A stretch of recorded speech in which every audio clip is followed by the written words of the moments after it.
Сәлеметсіздер ме? Қазақ тілі пәні 4-ші сынып. Ғарышқа саяхат бөлімі.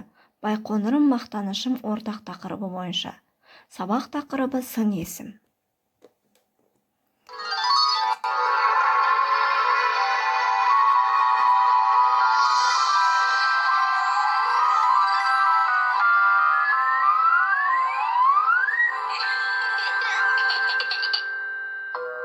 Ай мектеп.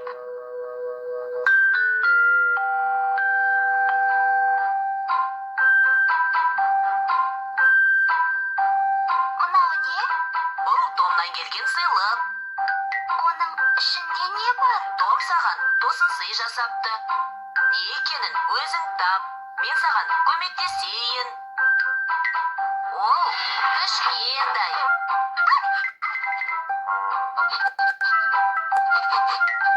Бұл күшік пе?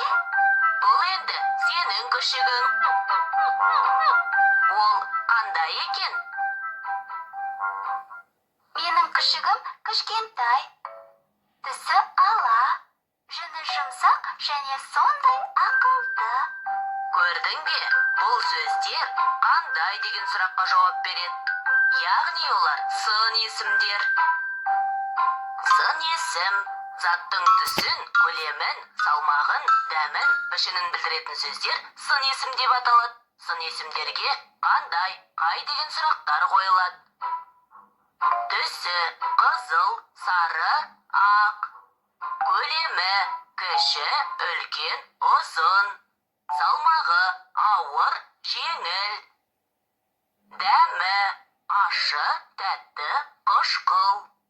Пішіні сүйір, сопақ, домалақ. Дана, мына кестеге жинаған сын есімдердің барлығын қалай атайтынын сен білесің бе? Жоқ, білмеймін. Бұлар негізгі сын есімдер, яғни түбір сөзден болған сын есімдер негізгі сын есімдер деп аталады. Жақсы, бұлар негізгі сын есімдер. Одан басқа да сын есімдер бар ма? Сен күшігіңді ақылды деп едің ғой. Осы ақылды сөзі туынды сын есім болады. Ол түбір сөзге жұрнақ жалғану арқылы жасалып тұр. Сын есім негізгі және туынды болып екіге бөлінеді. Түбір сөзден болған сын есімдер негізгі, түбір сөзге жұрнақ жалғану арқылы жасалған сын есімдер туынды сын есімдер деп аталады. Сонда қандай жұрнақтар жалғауға болады? Сын есім жасау үшін зат есім етістікке жұрнақ жалғаймыз. Зат есімге л, д, т, с жұрнақтарын жалғаймыз.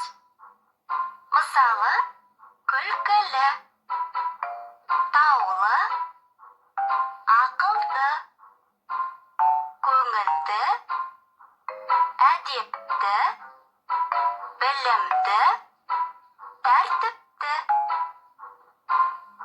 Мен де айтайын, білімсіз, көңілсіз, сусыз. Ал етістікке қыш-кыш жұрнақтарын жалғаймыз. Сөйлегіш, білгіш, байқағыш, тапқыш. Солай ма? Дұрыс. Балалар, біз жаңа бейне жазба тамашалап, сын есім туралы есімізге түсірдік. Ал енді оқулықпен жұмыс жасайық. 91-ші беттегі 34-ші жаттығуға қарайық. Берілген мәтінді көшіріп жазып, сын есімдердің астын сызып шығайық. Негізгі сын есімнің астын бір сызықпен, туынды сын есімнің астын екі сызықпен сызып шығайық. Сонымен балалар, сабағымыз аяқталды. Білім шыны әдісі арқылы сабақты қандай деңгейде түсінгенімізді дәптер соңына жазып қояйық. Назарларыңызға рахмет.